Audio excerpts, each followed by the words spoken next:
Welcome to Bandwidth, yo. Go and be great. Whatever you do, don't forget to be a lion. Too easy. Drip. What's up, everybody? Happy Monday to you. I hope you had a phenomenal weekend. We did at our church. It was crazy. Everybody's tired. No one's answering the phone because people are asleep. Y'all, welcome to Bandwidth, y'all. Phenomenal episode today. Is going to be crazy. Before we do that, let's talk about some sponsorships. Today's episode is sponsored by the iJuice Company. The iJuice Company is a cold press company created for your health needs. The iJuice brand believes when you take care of yourself from the inside out, it shows. Specializing in apple, watermelon, blueberry, and strawberry flavoring, the iJuice brand leaves you refreshed and ready to tackle your day with no caffeine, Brandy. While being known for their cold pressed fruit fresh juice, the iJuice, I'm talking about church class. The iJuiced brand also specializes in sea moss, which is known to increase your energy levels throughout your day. If you are looking to be refreshed with flavor, please follow them on Instagram at iJuice Crew. Man, shouts out to the iJuice Crew or the iJuice Company. Thank you for sponsoring today's show. Y'all show them some love real quick. Y'all, crazy. I'll have you know, Bandwidth has reached 8,261 podcast downloads, y'all. Man, that's one more time, y'all. Thank y'all for your support. I really appreciate y'all. Do me a favor, like, share, and tag. Today's gonna be a phenomenal episode. Before we do that, y'all, do me a favor, put in the comments where you're watching from, y'all. I want to, listen, it's gonna be crazy tonight, y'all. But I want to just speak to a few people. Hello, how are you guys? Hope you're well. Yeah, 8,261 downloads, y'all. It's crazy. Brandy, you said how many episodes have we done now? Tonight is the 86th episode. That's crazy. Most podcasters don't make it past 60. Shouts out to the Bandwidth crew, y'all. Thank y'all so much. And thank you to everybody that supported. Appreciate you all. What's up, y'all? My team didn't come tonight. They're tired. Chris is tired. Dez, everybody's tired. They just said, since Bishop is coming, can we have a day off? Go for it. Don't worry about it. It's all good. Can't be great if you can't push, though. All right, y'all. Look, tonight is going to be phenomenal. I have y'all a special guest, and he is my daddy. He is my father. Y'all do me a favor, and y'all speak to him real quickly and show him some love. Pop, thank you for coming on the show tonight. Listen, I am delighted to be here. It is phenomenal. Thank you. The bandwidth is progressing. Listen, from the last time I was here, I think it was the first few shows, and man, listen, it has gone to the whole nother level. So I want everybody to hear me say I'm proud of my son, Gabriel. Gabriel is, we had some, in our pre-production connection, God already started flowing prophetically. Yeah, y'all. It was just so, listen. I'm proud of you, and proud of my baby girl, how y'all been best friends ever since y'all chilling. Yeah. And y'all just gonna take this right on into y'all senior citizen years. Yeah. Yes, sir. Yeah. So it's real special. Thank you for having me today. Pop, thank you for coming. Y'all, before we started, honored, y'all, he didn't really. prophesy to us and all kind of stuff. We can't even prepare good. Pop, you have this. I want to jump into this. You have a brand new book. And it's exciting. It's exciting to see. Now, this is not your first book. Yes, Before sir. we talk about this book, can you tell us about all the other books you've already written? There's several, not many. I think this is my sixth book, something like that. But my first book was Not many. This is my yeah. No. There's people like Miles Monroe did. We talking about Miles Monroe. Closet Ministry. There's a nugget book out there with a lot of just wisdom nuggets. There is one of the most, the one that I loved and enjoyed reading was The Awakening. Mm-hmm. And then the Lion and the Lamb. Yeah. It's about boys. It's about how to raise your male child. Then Closet Ministry has been redone, and then this one here. So yeah, and there may be one other. I can't think of it right now, but yeah. So what makes this book different from all the other ones? Pain, disappointment,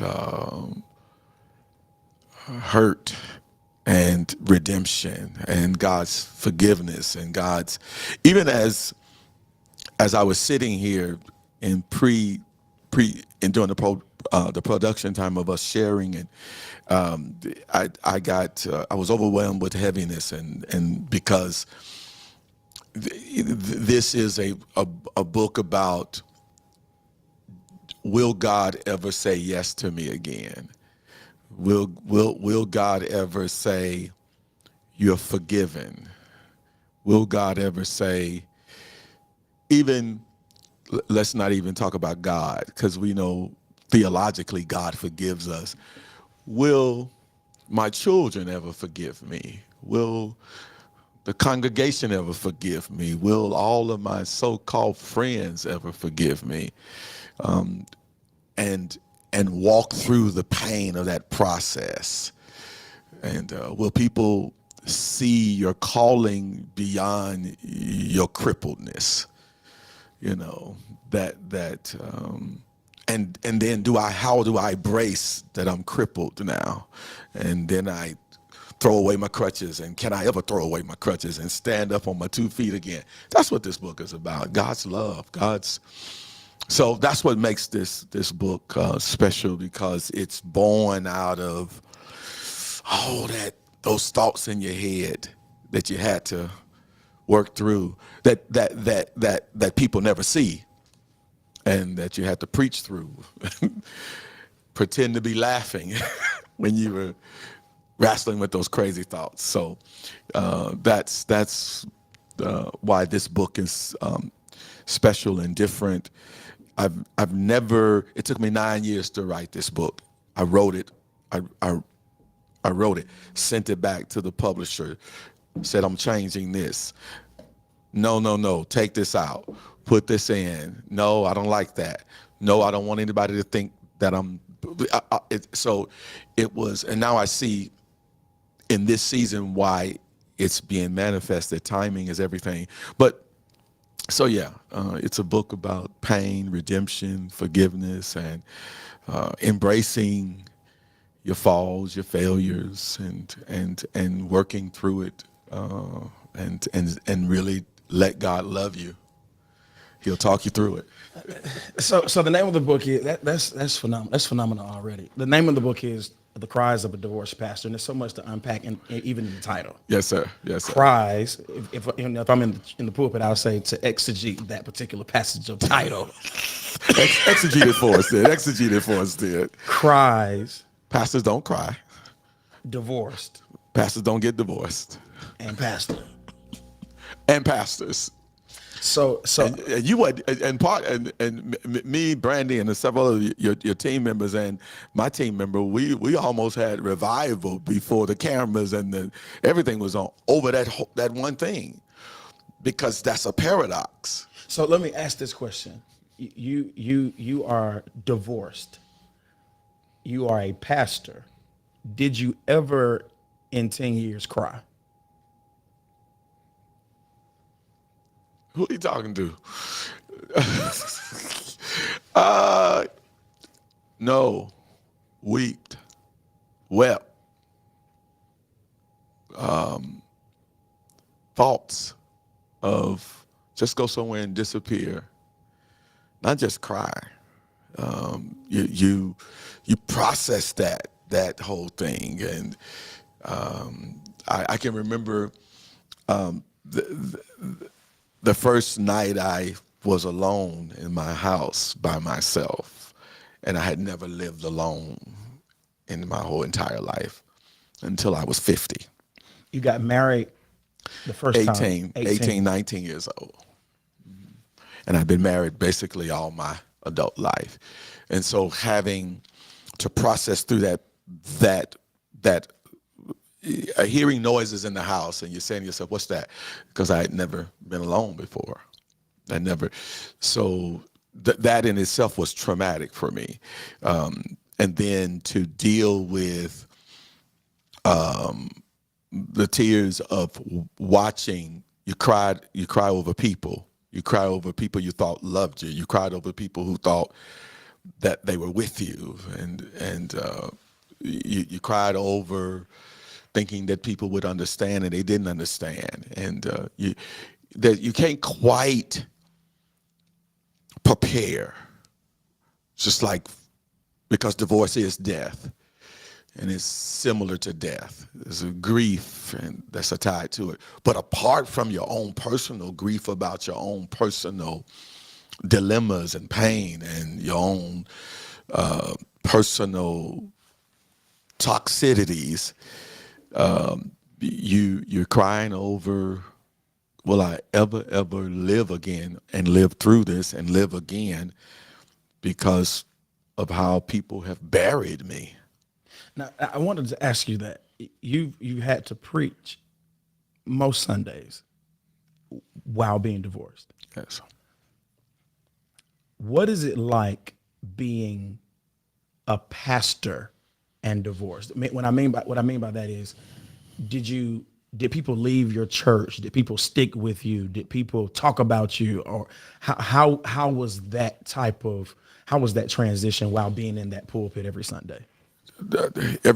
Let's unpack your question, because you asked 3 or 4 questions. Did people leave me? Yes. Did people stick with me? Yes. And I want to honor those folk who stayed, because sometimes they stayed still with doubts, but they stayed, but yes, people left, people stayed, people criticized, people gossiped.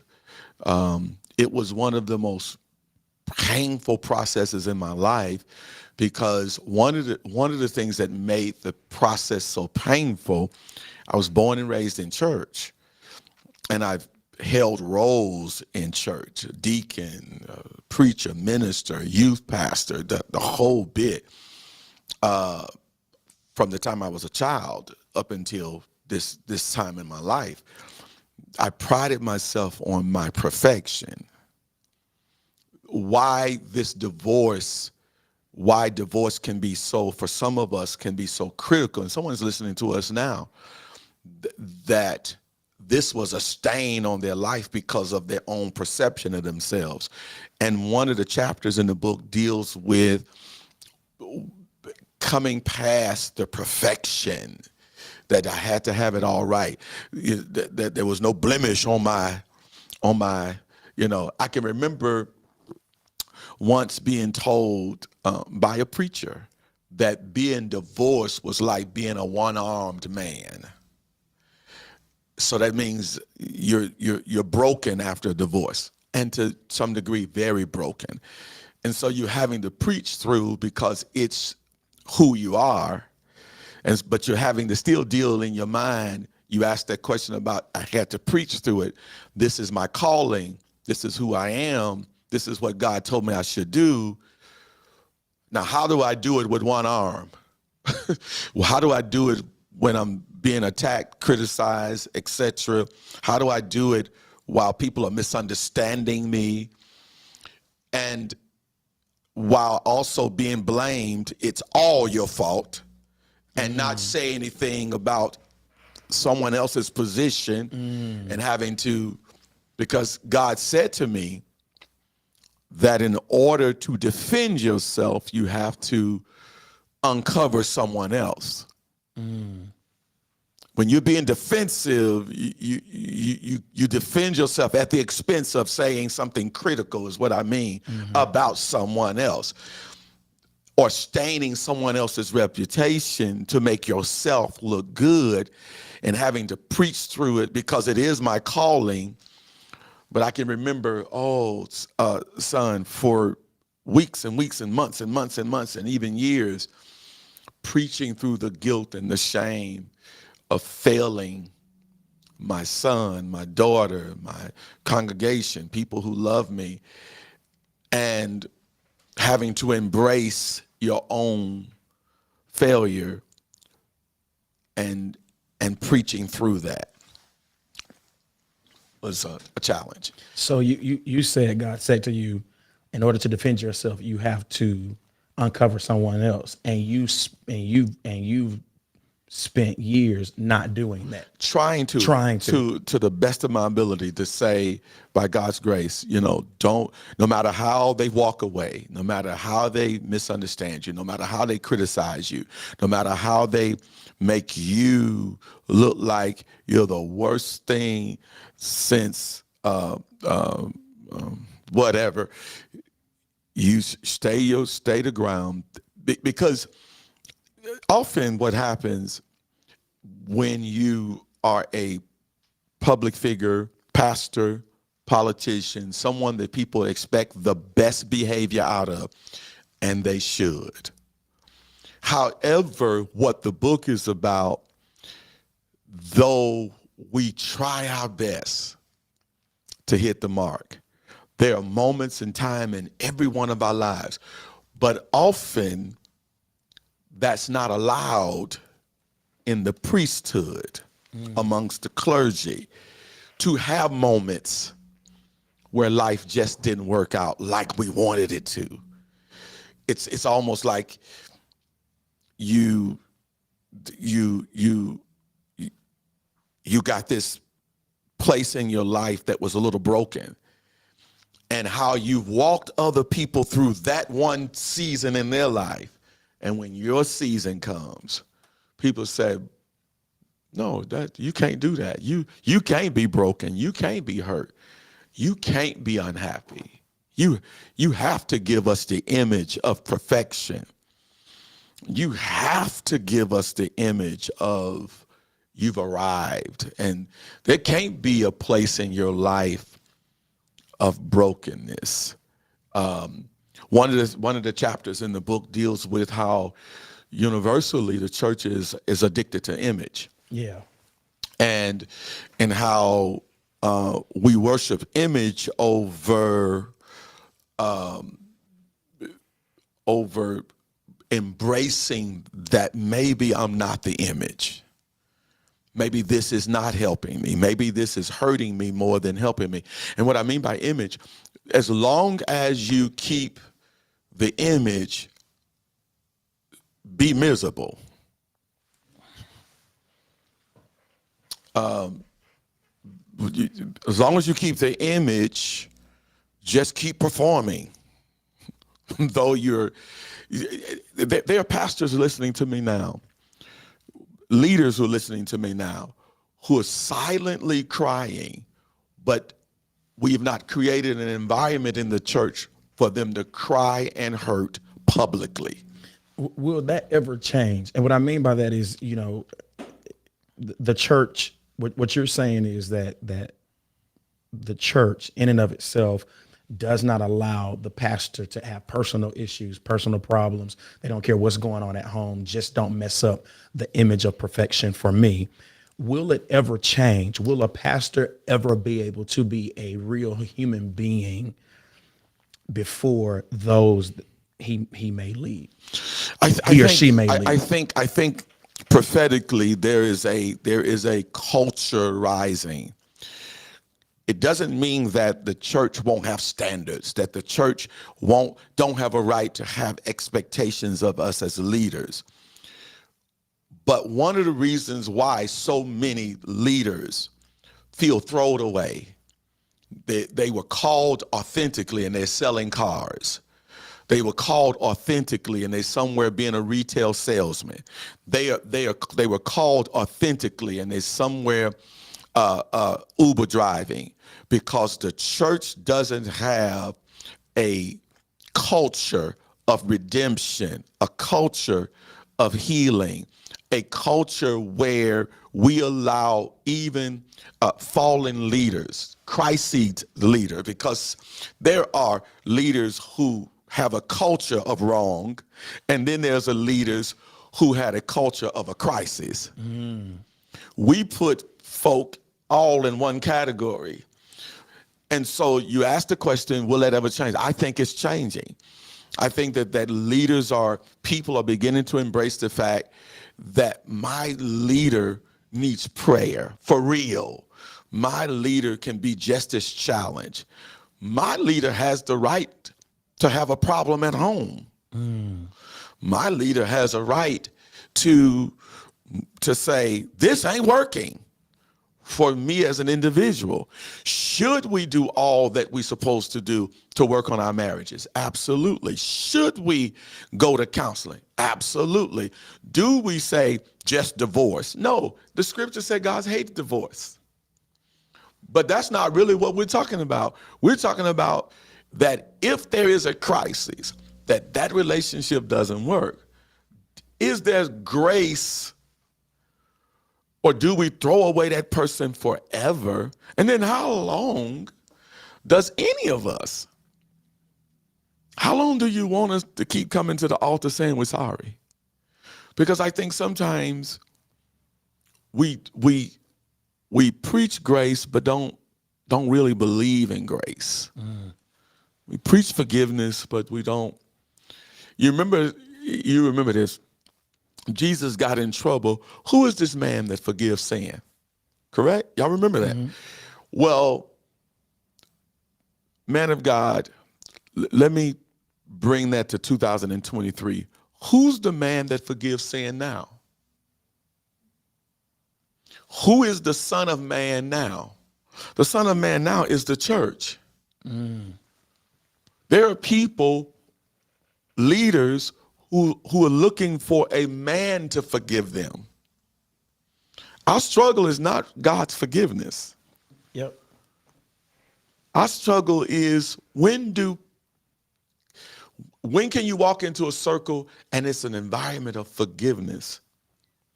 When can you walk into your family, your friends, and people that had an expectation, but you didn't quite hit the mark, and you walk into that family reunion, and your son, your daughter, your cousin, your ex-husband, your ex-wife says, I forgive you. Because they ask, who is this man who forgives sin? He was the Son of Man in the earth, not the Son of the living God. He was only that by revelation. But in the natural, he was the Son of Man. We knew. So all of us is looking for somebody that'll say, we know you still got good in you. We know that God didn't change his mind about you. It's interesting. So I think we like to get super spiritual and say, God. The wrestle is not whether God will forgive me, even though the book has a chapter, will God forgive me? But there's also a chapter in there, will they forgive me? Because man needs forgiveness from both. You hear people say, when you can get beyond what people can think. I think that's ludicrous. I think that's egotistical. I think it's arrogance. We all want somebody to say, I forgive you. So, Pop, how did you? I want to walk through this. What was the process of what was the journey like? So you start off. How did you mentioned the first night you were by yourself. What was that first year like by yourself? Crying every night. Crying every night, hearing voices, take your life, and then and that's a passing thought, but it did, and then God always have a few select people who call you and say, hey boy, you all right? Or, how you doing, baby? And their voice in that season becomes life to you. And that's how you make it through that season. That's what that first year, grief, guilt, shame, God talking you through the process of that you're not your decision totally. You're not. Yes, you're divorced, but you're still the man of God. So don't wear all these identities and having to reassure yourself of your identity in him. Because when you see so many people walk away, even those you walk through their divorces, and you walk them through their infidelities, you walk them through their babies by other people while being married, you walk them through their shame, their failure, their crises.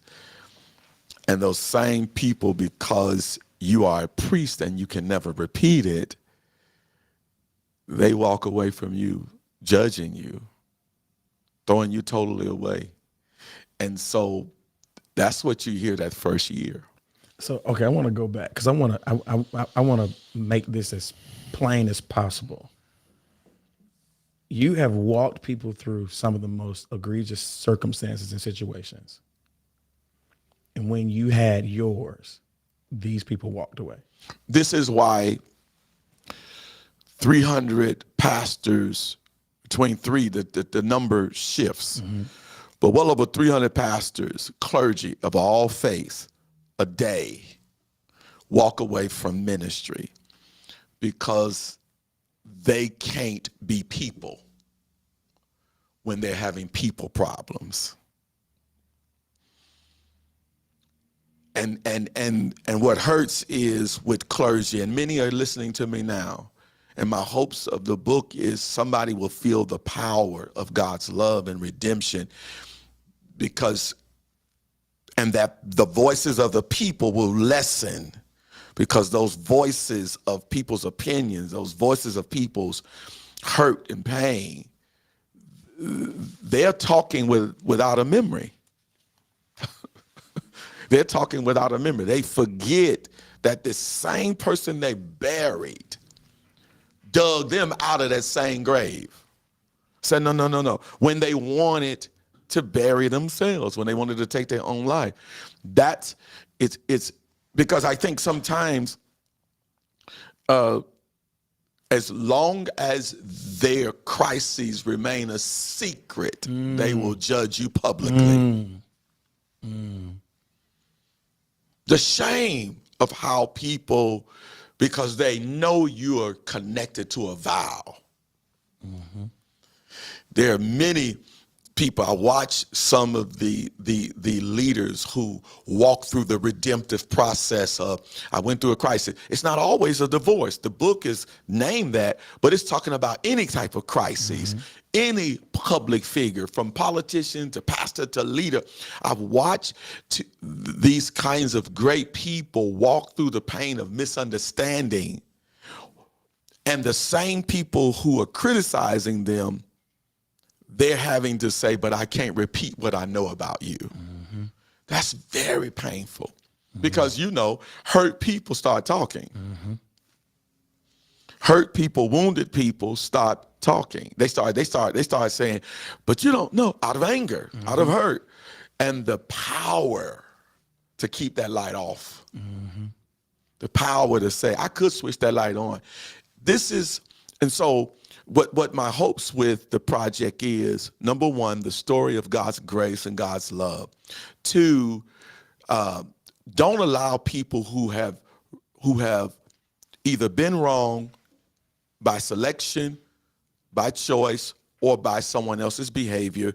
They made a choice. Don't hold that against them forever. And how many people that are listening to me who have judged someone publicly while struggling privately with their own demons. See, this is what pastors and leaders deal with.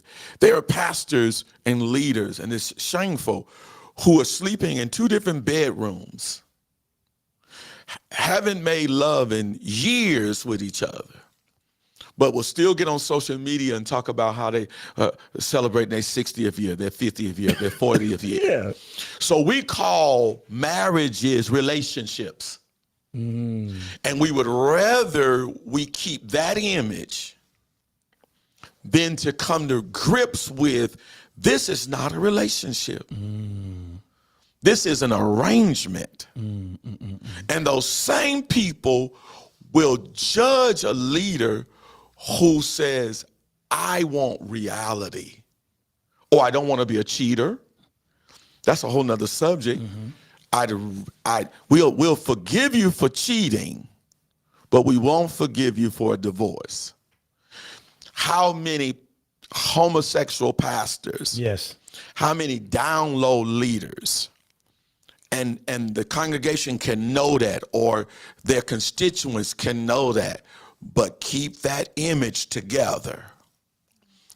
All we want is the image, because the image is a reflection of someone else's life. So you're saying that people will know or even suspect that a pastor is cheating on their spouse, husband or wife. Absolutely. Or a pastor or a leader can be a homosexual. But as long as it looks as if that husband and wife are together, they will allow that. But when you get a divorce, they will crucify you. Absolutely. I've seen it time and time again.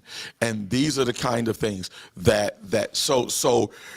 we've got to transition into conversations of, number one, the church needs to stop subliminally making marriage the only normal relationship. Unpack that, Pop. Meaning that even there are many singles that are listening to me now who feel like something's wrong with them being single. And so therefore, that's why people rush into marriage without being prepared for marriage. The church has made normacy. In other words, you're holy if you're married. You're right if you're married, and you're dysfunctional if you're single. And so there's got to be something wrong with me if I'm single. So what does that do? That force a lot of people to prematurely, even, watch where I'm going, and listeners need to hear this. You can prematurely marry the wrong person, the right person. But if you prematurely marry the right person, meaning that you're not prepared, it can be the right person. Wrong time is still demonic to some degree. You still deal with the chaos, the confusion, and you could have been in love and it could be the right person.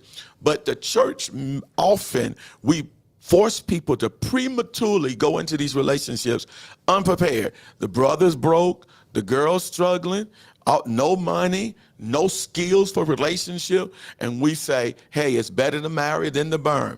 It is better to marry than to burn, but it's also better to be prepared and put in position to provide for your family versus just simply that burn piece was Paul talking, not Jesus. Okay, that's whole nother subject. That was Paul talking, not Jesus. Paul, based upon our research, we don't know if he was ever married. Based upon our research, we think he was not married. Paul said, because he made this one statement, it's better to be like me than I wish all y'all like me. So my point is that Paul made singleness also a wonderful thing. He sure did. And he made marriage a wonderful thing. Absolutely. So if we made singleness a beautiful thing, maybe we would spend more time preparing singles to be married. So I want to ask this question. I want to get your wisdom on this for the sake of the audience. When is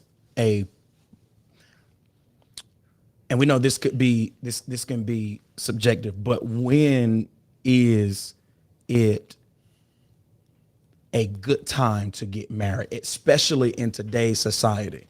When is it a good time to get married? So let me kind of unpack it a little bit. You said you've been married most of your life since you were 18 years old.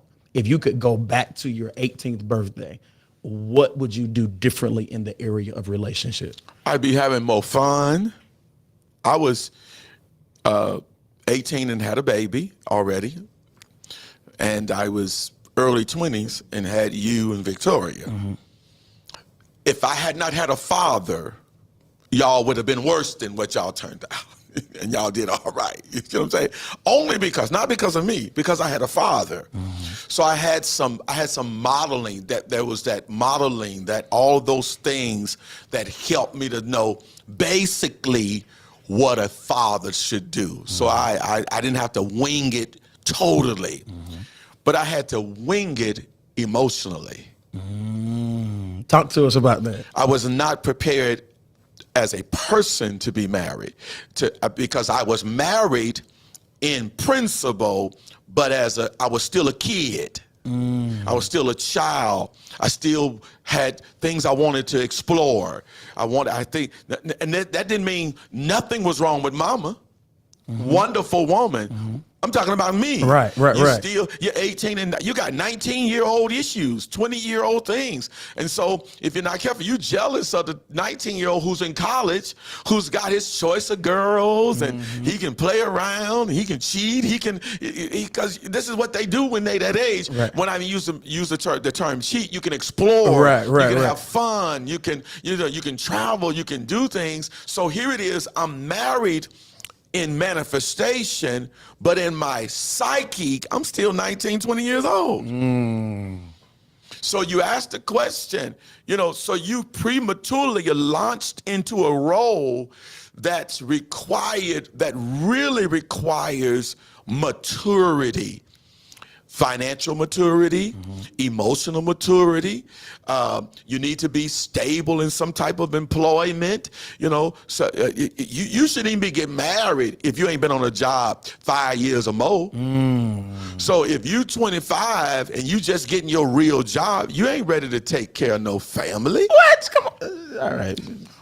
Well, So imagine an 18, 19, 20-year-old boy. By the time, come on, what we're talking about here? So what it boils down to, the title is to stimulate the read. It boils down to, this ain't about. So the book is not saying, it's not a war against another person in the relationship. Oh, absolutely not. It hardly ever even deals with anything like that. It deals with my own journey of after making that decision, and my regrets, and sometimes my doubts and fears, and then having to work through that hurt and pain while being and remaining a public figure as a pastor and a leader, particularly in a small community like Albany, Georgia. And then I took on a sickness, and then all kinds of, adding all those things to it, and watching people who didn't understand, nor did they know you, nor did they know anything about you, criticize you, walk away, and those voices telling you what you're not, what you're never going to become. God ain't going to ever use you no more. You know you're nothing.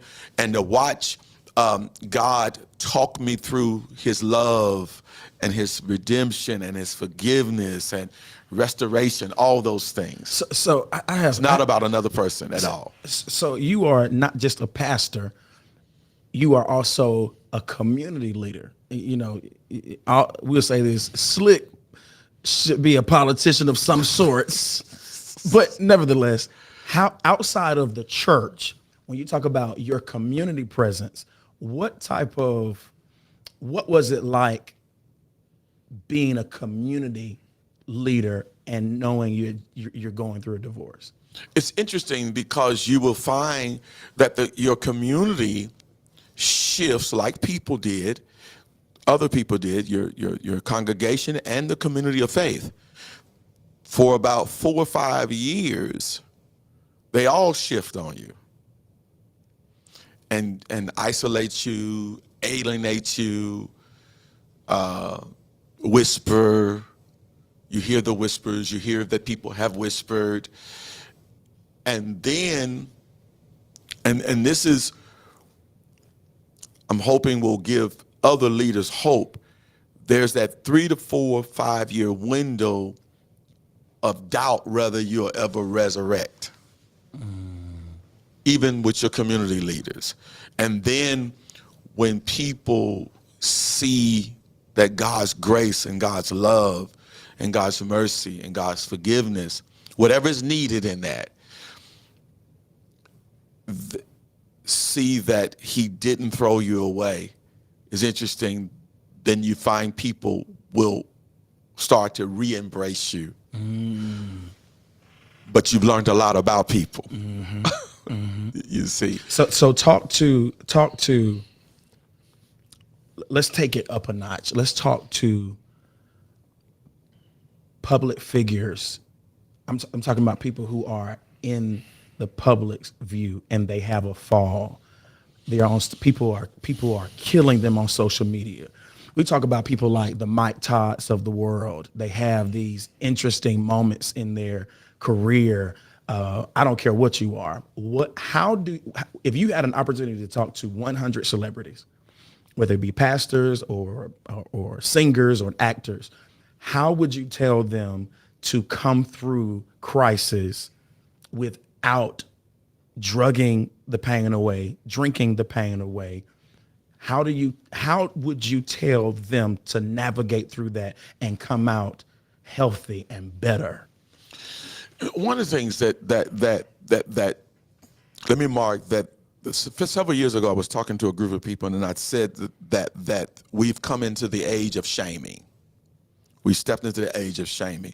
Even social media took a shift about 10 years ago where it was unashamedly shaming people. In other words, you got more likes if you shame somebody. You got more likes and more views if you say somebody's name and put a mark on them. And if you took their fall, failure, or shameful moment and you created a podcast about it, and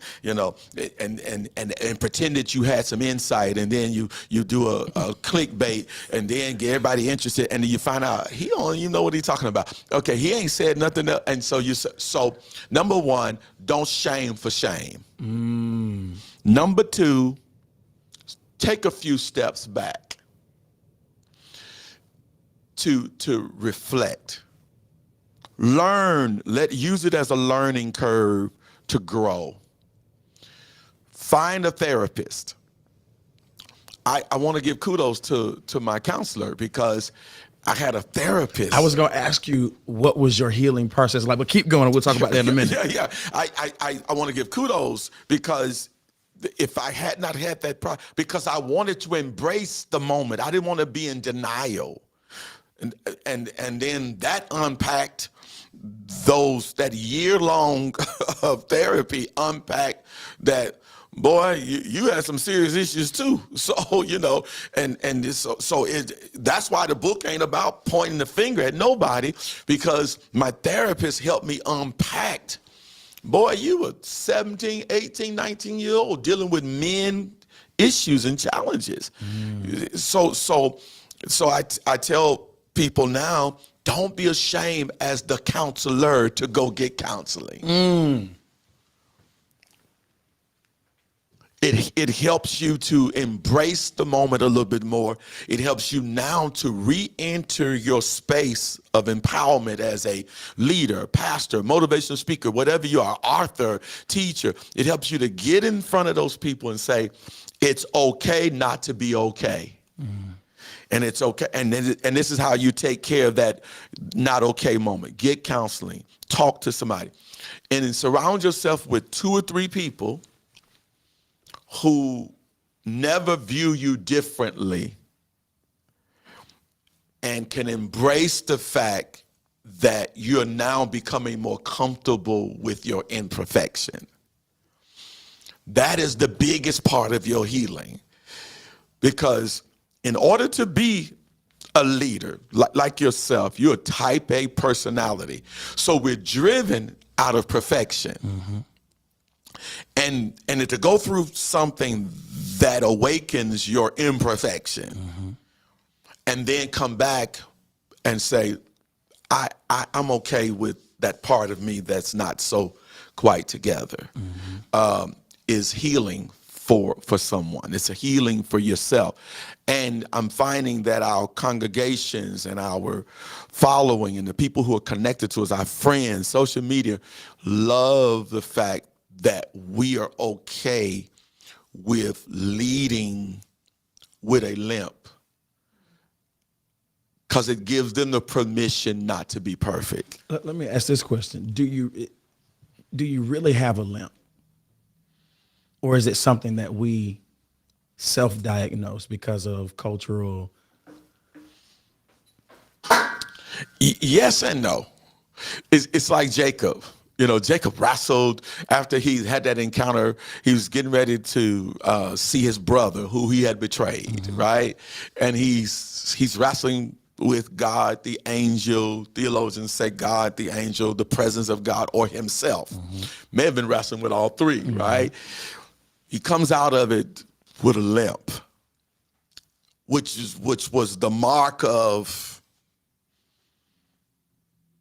you're not perfect, but I'm going to use you. But it was after that broken moment, because he goes to Bethel 3 times. The first time he makes a commitment. The second time he's broken by God. The third time he takes his whole family to Bethel.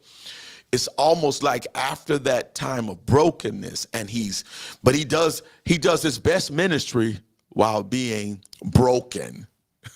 He does his best ministry while embracing the fact that he wasn't perfect. I'm not perfect.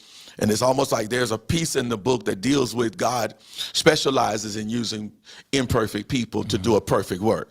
So I think the term limp is that we're embracing our imperfection while God doing the Holy Spirit doing a perfect work through us. Yeah.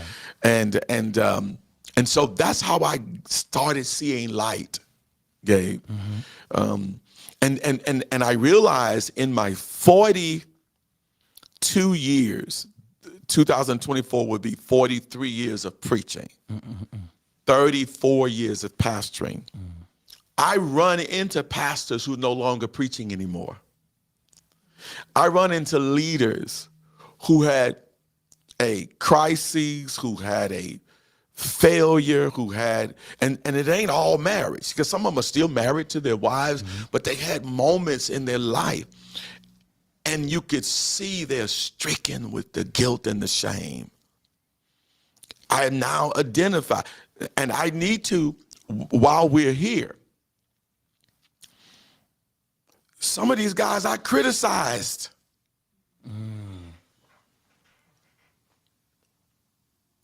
And I couldn't, because I was perfect.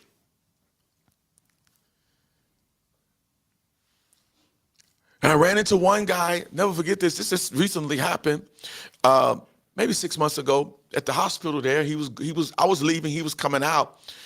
And I stopped him. We talked, small talk, what you're here for. He told me his wife is sick, boom, boom. Went through all the greetings. I said, I'm so glad I ran into you, because I've been meaning to tell you. Will you forgive me for how I perceived you when you went through your crisis? His was not divorce. See, you can put your mouth on people, and what you go through may not be the same thing. You see.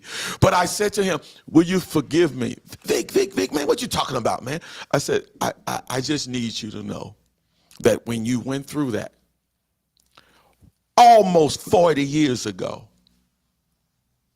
I was young, I was immature, I didn't understand. I put my mouth on you. And it was only after I wrestled with my own crises that I understood yours. And I realized that I shouldn't have never put my mouth on you. Will you forgive me? Vic, it was a moment. And we braced, and I was weeping, and he said, Vic, man, I've been forgave you for that. I said, but I need to ask you again. That's what the book is about. Yeah. How do you? I don't know what question you asked. Don't worry about it. Don't worry about it. Don't worry about it. I can't remember. I hope I answered. Lord have mercy. God is good. So I have 4 more questions. I want to ask this. 4 more questions. Okay. 4 more questions. Okay. How 10 years almost. Yeah, 9 years to be exact, going into, yes, sir. Right.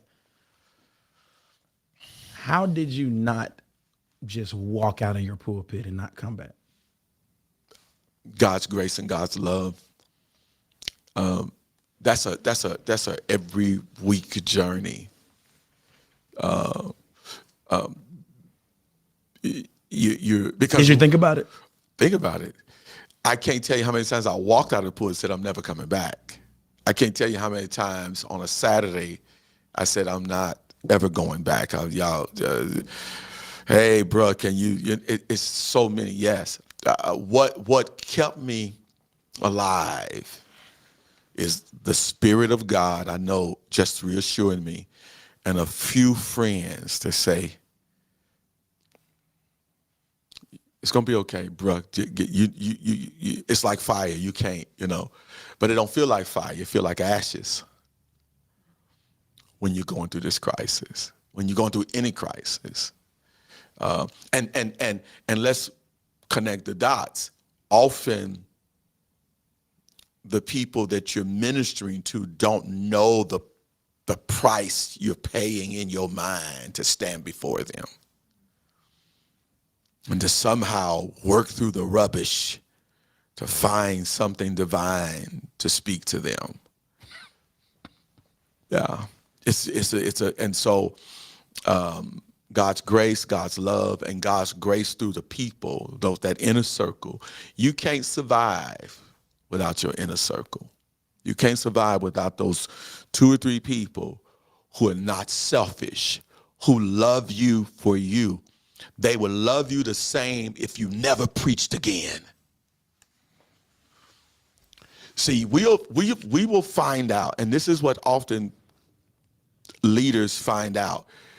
We find out who love us for our anointing versus the people who love us for who we are as people, as a human being. They're saying, if you never put on your cape again, I'll still be here. If you don't ever become Superman again, just be Clark Kent. I love Clark. I love the Superman, but I love Clark too. And there are people who will love you for being Clark Kent, and you don't have to leap over walls and fly in the sky and change the world. Though that's who you are, that's how you make it. You make it because you start getting in your head, God loves me, though y'all throwed me away. And then God sends those, it's just 2 or 3 people, ain't that many. That's because because the enemy wants you to distrust everybody when you go through these kind of things. And there are leaders who are out there who may hear this and they're saying, wow, I went through all of this. Oh my God, I didn't know other people. Yes, but I'm telling you, there is a people who know not your crises. Like y'all remember when God says to Moses, that there's a people out there that there's a Pharaoh out there that don't know nothing about you. Don't know about. There's a Pharaoh that don't know Joseph. So God will let you keep going back and forth to that pulpit, back and forth to that office, back and forth to your assignment until there's people around you who don't even identify you to or with a crisis. There's a region they care about the word of the Lord in you. There's a city that cares about what God has put in you. But you need that inner circle that love you and preserve you until you can see yourself again. That'll hide you, cover you, not judge you, and say, I value you. I value you. God still got use for you. You can't. And this is why sometimes, because loyalty is something, Gabe. You find out that when you don't smell good, people leave you. And so you awakened and you say, "Now I gotta forgive everybody. I gotta release people," but you never really forget that people walked away from you when you didn't have cologne on. Mm-hmm.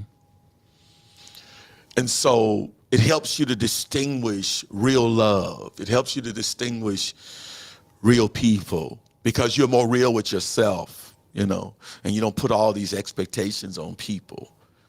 And so you come out of it understanding I owe nobody anything but love. And I'm committed to those who covered me, love me, and let me be victor until I can find my cape again. But they don't need my cape for love. See, that's what you find out too, that people loved your cape. That's why they can walk away, not you. Yeah. How did you navigate through the temptation or even the succumbing to isolation? How did you? I think because we're in an overly exposed culture, sometimes unhealthy exposure, some of the isolation, I was pushed into it, and some of it I embraced because I needed a time to go to my therapist, to get my head together. And I'm sure I preached out of some hurt. I'm sure I preached out of some rejection. I'm sure I did. But it's okay to come away. And I think you asked that question about 20 minutes ago about, how do you come out of that? I think you can get addicted to the lights, addicted to the exposure.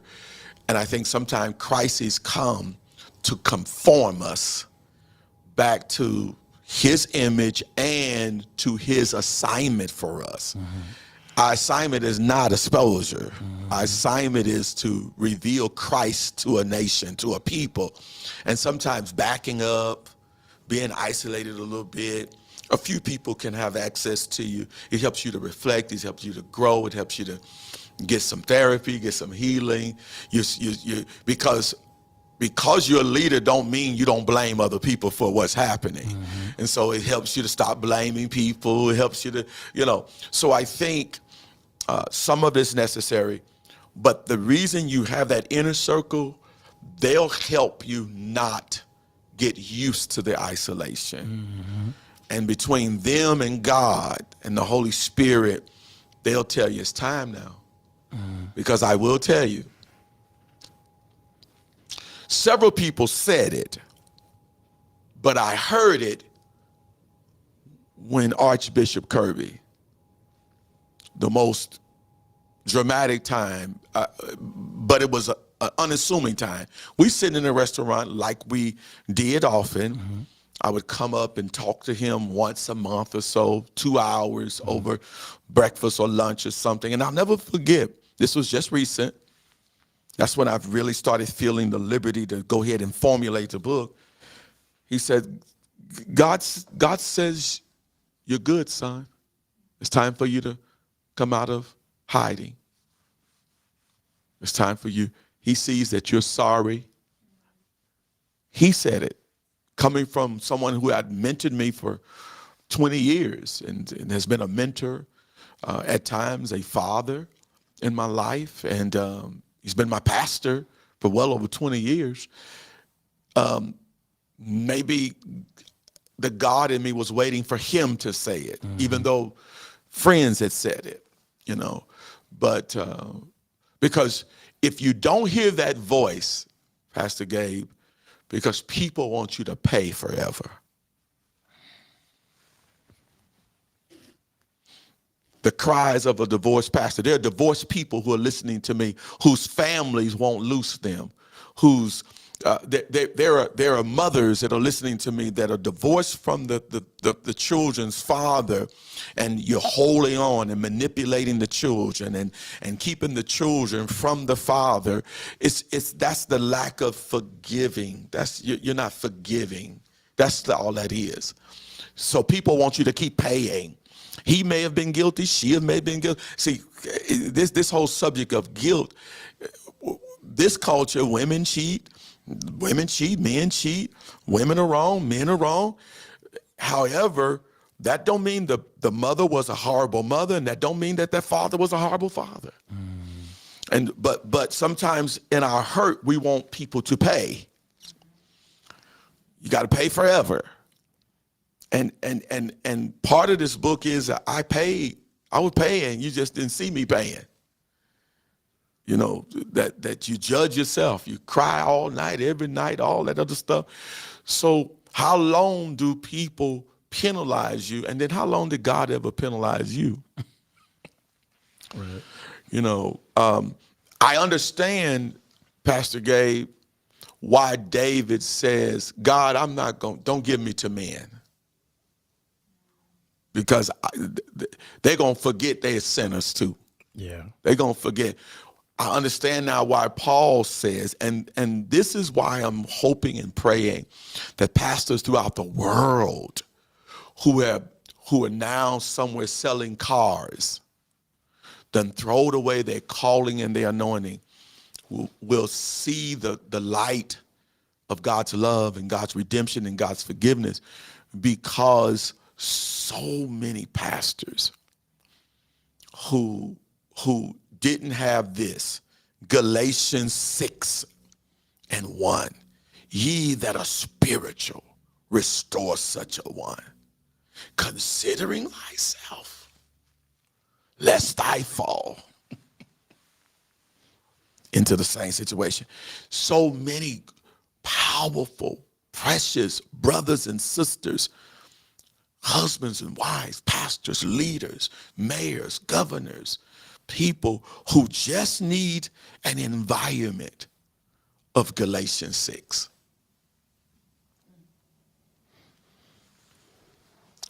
Wow. That's what my hopes are, is that if the Encounter Church and any church that's listening to me make that a part of their mastery, that we are an atmosphere where you can, and a safe place to heal no matter who you are. And we're not only going to let you heal, but we're going to let you rise up, get your strength. And if you're in ministry, this is a safe place. If you were once in ministry, it's a safe place to find your calling again. We're talking about churches all over the nation will begin to explode. Yeah. This is phenomenal. Congratulations on the book. And it's gonna blow up. I gotta throw this out, because theologically, is divorce a sin? See, we treat divorce like it's a sin, right? Pastor Gabe, that doesn't. God said, I hate divorce. But theologically and scripturally, did it say God says divorce is a sin? Watch how we turn that into sin. He said, I hate divorce because of the effects of the divorce. I want you to do everything you can to save that marriage, to heal that marriage, go to counseling, make sure. But how we throw away divorcees and don't call adultery sin anymore. So this whole thing of divorce is, we got to become biblical about it. That even if a woman or a man marries somebody that's an unbeliever, and she or he says, hey, the unbeliever says, I don't want this anymore, they're allowed to move on with their lives. So my point is that the woman at the well, right? I think we forget this. This woman tried marriage 6 times, saying that where I'm at wrong. I'm such a covenant-minded person that I gotta try what God says is good. Marriage is a beautiful thing, But we've got to understand Jesus was never married.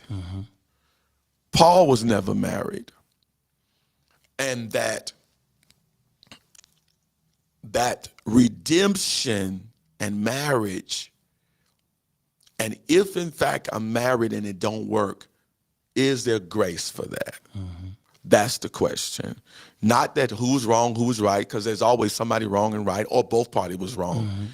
But is there redemption? And does God restore you to start over again? That's what this whole book is about. God's love. You have a book signing this week. Tell us about it. A book signing this week. It's on this Thursday at 6 o'clock in Albany, Georgia, 6 to 8 o'clock at the Flint, one of the best restaurants in town there in Albany, Georgia, Flint, downtown Albany, Georgia. You Google it, get there, and be a part of it. We're going to sign, and we're going to do like we did tonight, talk a little bit about some of the things that's in the book, trying to give people hope, give them love, give them right now, folk need to know that God loves them and that you can start over again. That's what we're going to be talking about. So come and don't read the book, then make a judgment. You'll find out that you're going to feel like you're the apple of God's eye after you read it. Absolutely. And where can we find the book? You can go to Amazon, Kindle. You can get a what y'all call it, e-copy, or you can get a hardback copy on Amazon or Kindle. Yes. And you're you're number 4 in what category? The category of divorce, because there's not many categories out there about pastors and divorce, but I can't remember the exact title that they're calling it, but it's a bestseller as it relates to pastors who've gone through a divorce. Y'all, congratulations to Pop, to Bishop. Phenomenal. Did we have questions, Brandon, tonight? We're good.